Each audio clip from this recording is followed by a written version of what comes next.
Hello everyone, welcome to this week's Purple Penny coin news video. On time today, thank goodness. It's actually been quiet in the shop today, so we'll get on with the coin news for the week. So yesterday was our first day back from the South Australian lockdown. G'day Alex, how you going? It's supposed to be a 6-day lockdown, ended up only being 3 days, and we shut up quickly last Wednesday, took a whole pile of work home, spent most of the latter half of last weekend, the weekend, working through stuff that we're taken home, so pricing things up, organising, restocking folders, all that sort of stuff that we don't have time to do when the shop's open. G'day Claire, how you going? So it was good to catch up with a bunch of that sort of stuff. Of course, the lockdown was knocked on the head on Friday and finished at midnight on Saturday. Catherine went into the shop on Monday and caught up on all the packaging and so on and so forth, and we reopened yesterday, and yesterday was of course very busy. G'day Val, how you going? G'day Michael, how you going? Thanks for coming in yesterday, Michael. It's good to see you. So we're over all of that, we hope, although there was one case that showed up last night that was related to the dreaded pizza shop, so we shall wait and see what happens with all of that. I don't think we can make any assumptions. So touring car sets, of course. G'day Gary. Touring car sets arrived last Wednesday right before we shut down. Catherine got all of the online orders out on Monday. We've got a few sets left available for purchase in store. We won't be shipping out anymore. They're very difficult to ship, and we're just nervous about the tins being damaged. And I've seen quite a few reports on social media about people's sets arriving with dented tins, so we've only got a few left, and we'll just make them available to people in the shop. So apologies if you haven't got one, but we won't be shipping any more out. The individual coins arrived yesterday. We got sort of a tiny allocation of those, so they'll be available in the shop as well. If you happen to come in and have a look around, you'll see them in the counter right next, in the cabinet right next to our counter. G'day Greg. Yeah, it is a big tin. I think everyone was a bit surprised by how big the tin was, and certainly a lot bigger than the AC/DC box. But of course, if you compare it to the other automotive tins that the Mint has done, and the Qantas set that the Mint did, they're a pretty similar size. So g'day Greg. Yes, Alex will keep it all out our way, no worries. Those of you who don't know where we are in Mawson Lakes, we're right at the epicentre of the cluster. In fact, the school diagonally opposite the shop was the first school that was shut. So yeah, we're right in the middle of it here, but it seems like SA Health has it under control. Firefighter cards are still due in December, so they're the circulation coins on the card, the $10 item. We've still due a shipment of those. We started getting regular deliveries of the Mint and Proof sets, the 2021 Mint and Proof sets with the coloured Aboriginal flag $2 coin in them. So we've got good supply of those now, which is good. The Mint seems to be catching up there. Baby Mint and Proof sets are still coming. I think they will ship today or tomorrow from the Mint in Canberra, so we hopefully will have them here next week. So that's about it for Mint releases for the year. I think there might be one more silver bullion coin coming out, but I think that is it for the year. And thank goodness the last month has been a killer here. So just on the firefighter coins, there have been at least 2 bullseyes, I believe, found with the paint on the wrong side. G'day Alan, how you going? So the Mint is still not got that process sorted out properly.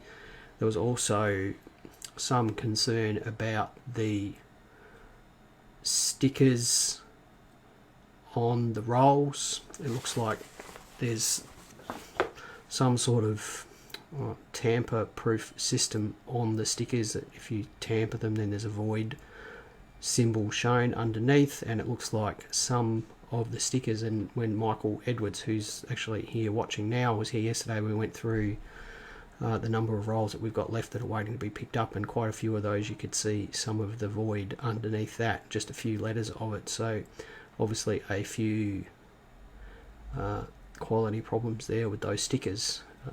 For those of you who have wondered why the stickers have got a 50-cent piece on them, as far as we know those stickers have been used at least since 2010 on various Mint products, so it's not a new thing just made for the rolls, but perhaps this was a new supply that they use for the rolls, and maybe that's why the quality isn't as good. G'day Mitch. Yeah, no, we're keeping positive here, and we haven't been tested. None of us has any symptoms. None of us has been to any of the hot spots or anything like that, so we're all safe here. And yes, Trina, the designs in those those baby sets are really nice. So I'm quite looking forward to seeing them. So that's coin news for the week. We're coming up to Christmas, of course, so no more new releases, and thank goodness.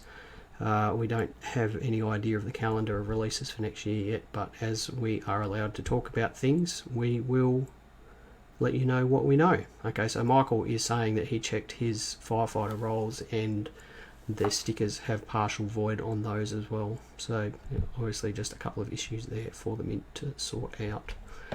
Now, topic of the week this week is, let's have a look, what are we doing? We're doing SAFLIPs.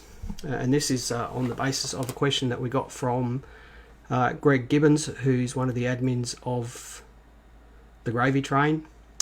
G'day Brett, how you going? And Catherine is looking at me. Catherine, come here. I've thrown you. What's the matter? Just come and say hello. Hi everyone. There she is. Box of, yeah, got it. Okay. Okay, no worries. No worries. Catherine's just come in looking for something that I'd pinch from out the front.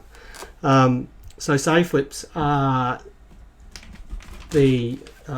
these sorts of coin holders here that we sell in packs of 50. We've been selling these for a long time now. They're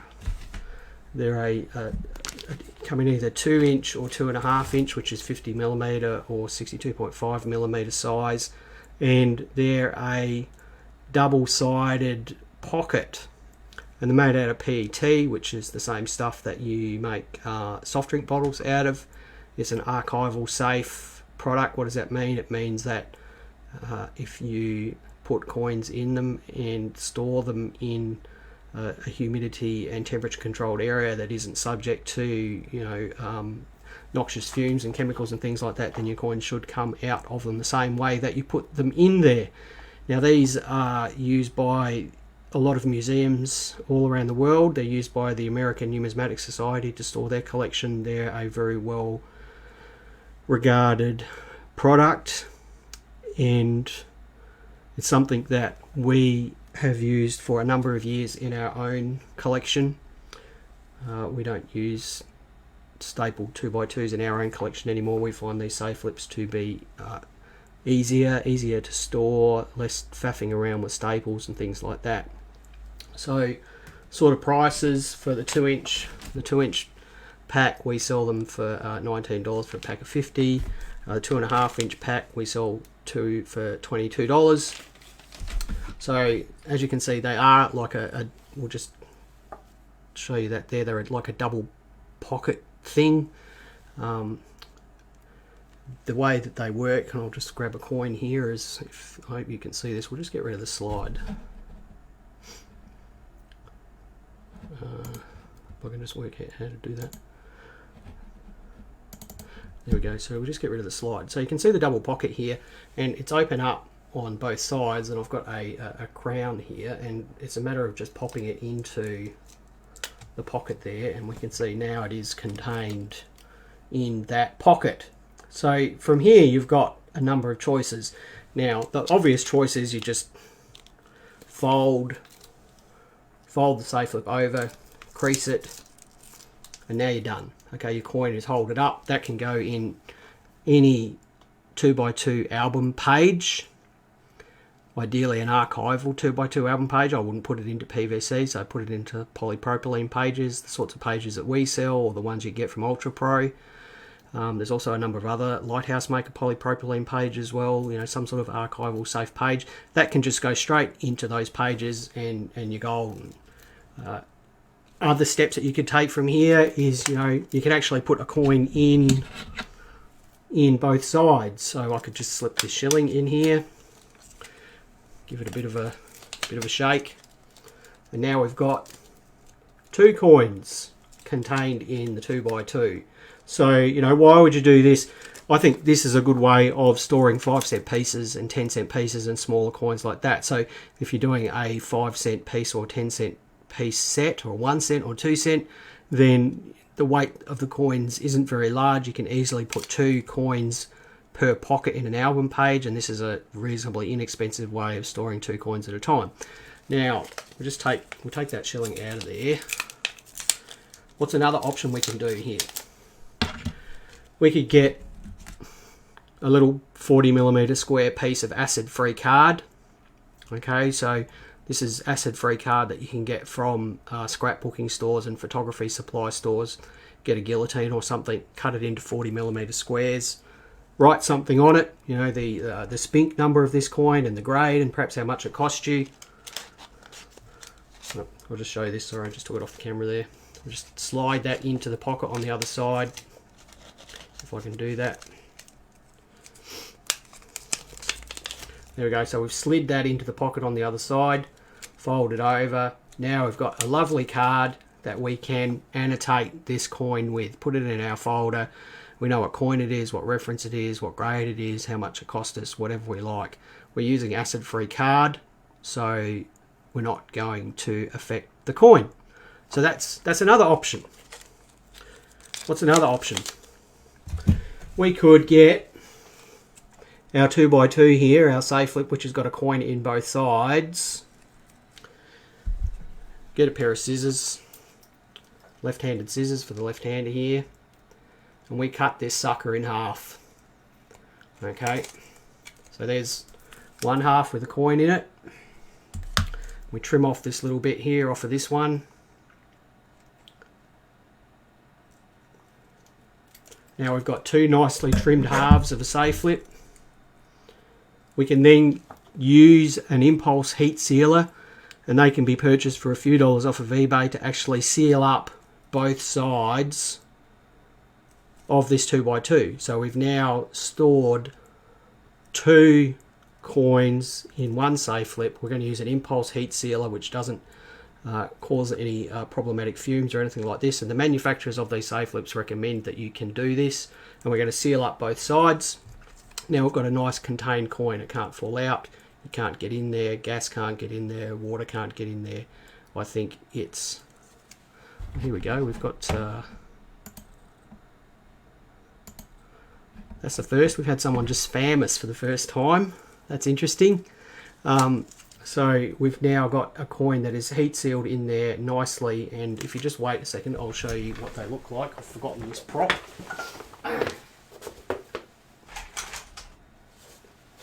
Here's some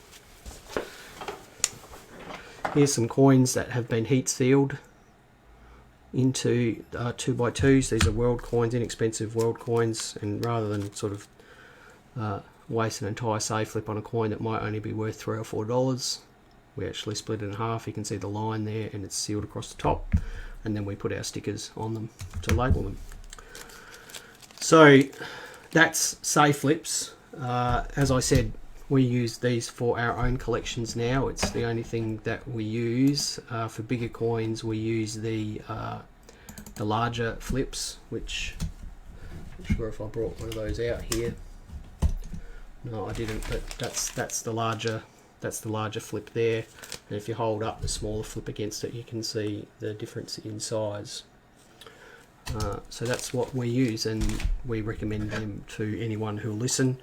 If you don't want to use SAFLIPs, then staple 2x2s and polypropylene pages are really the only other way to go.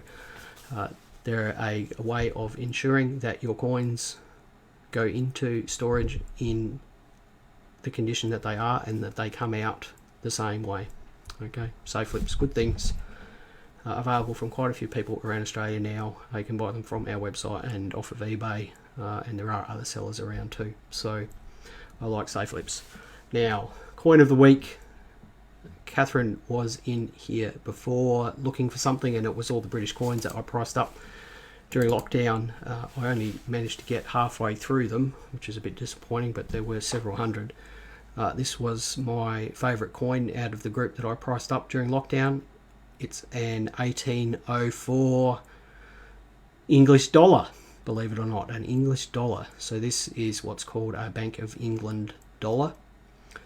These were struck in 1804 by the Royal Mint, and they were struck over, they're actually overstruck on existing coins. They were overstruck on crown-sized silver coins of the period. Typically, they were Spanish colonial 8 reals, so about 27 grams, 91% silver, that sort of size coin. So Ian's asking why people staple them. Ian, the adhesive can break down over time, and the coins will slide down the 2x2 and end up stuck to the inside of the holder, and you end up with residue on the coin. The story that I always tell is about a dealer that I used to walk past their shop quite often, and they had a proof 1872 trade dollar in an self-adhesive 2x2. It was a $5,000 coin, $5,000 coin, and it had slipped down into the self-adhesive holder, and the bottom sort of third of the coin was actually obscured and stuck to the inside of the holder. So, and it had been like that for years. The self-adhesive ones will tend to open up easier in warmer, more humid environments, and also with thicker coins that provide more pressure to actually expand the coin out. So yeah. James is asking if staple 2x2s. We'll just switch this off. We'll go back to the We'll go back to the SAFLIPs for now and finish off these questions. James is asking that staple 2x2s don't seem to seal well from his experience. So there's a couple of things that you can do to avoid that. One is use more staples. The other is try to use sort of a holder with a bigger window, because if you sort of try to stick a bigger coin, if you try to sort of match the coin size exactly to the window size, you end up with more pressure pushing the 2x2 apart. Okay. That being said, it still comes down to what pages you put them in and what sort of environment you actually store the pages and albums in as well, James, because realistically, even though these SAFLIPs are heat sealed, they're effectively airtight. There's actually very few holders that are airtight, including third-party graded coins by PCGS and NGC. They don't guarantee that their holders are airtight. So you can still ruin a collection by storing it in a noxious environment. So you keep it in somewhere that's temperature controlled and humidity controlled. And so a poorly sealed staple holder should still be okay if you put it in polypropylene album pages, non-PVC album, and store it somewhere properly. Okay. What was the name of the heat sealer? It's an impulse heat sealer. You can buy them on eBay. We bought ours off of eBay years ago. They use them for sealing food bags and things like that. Impulse heat sealer. They're blue. Ours is there behind the curtain. I won't get it and show it to you, but an impulse heat sealer. Okay. Right, so we go back to our bank dollar. So 1804 bank dollar. In around about this time, there was a shortage of coinage in the UK, and in the late 1700s and early 1800s, what they were actually doing to create larger silver coins was they were taking Spanish colonial 8 reals, American silver dollars, Brazilian 960 Hace, all sorts of crown-sized silver coins, and they were actually counter-stamping them. They would stamp a small portrait of the King of England on the portrait of the Spanish 8 reals, and they'd call that an English bank dollar. As they got more sophisticated, they actually created an entire die, and they overstruck the coin designs completely with their own design. So that's an 1804 English bank dollar. Couldn't you can see them with traces of the undertype, so you can see what coin they were struck over. This one here, which has a couple of digs on the obverse, you can't see any undertype under it, which is unfortunate, because I really enjoy it when you can see that, because then you get to try and work out what sort of coin it was. But 1804 bank dollars, I've never had one before, so it's nice to see them. There were 2 in this English collection, and I must admit that I bought one, so I've kept one myself. And this one will be available up on our website at some point when I get around to taking pictures of it. So that's an 1804 bank dollar. Just incidentally, a funny story. Well, as funny as coin story gets. The earlier type of bank dollar, which was the 8 reals that just had the stamp or the English king's portrait on the neck of the Spanish king, the nickname of that coin was the head of an ass on the neck of a fool, because no one had respect for either the English king or the Spanish king, so that's what they called those coins, the head of an ass on the neck of a fool. So people didn't like their rulers back then any more than we do now. So that's it for this week. We've gone for 22 minutes. We had an interruption from Catherine, and lots of good questions today. Coin storage is always a interesting topic.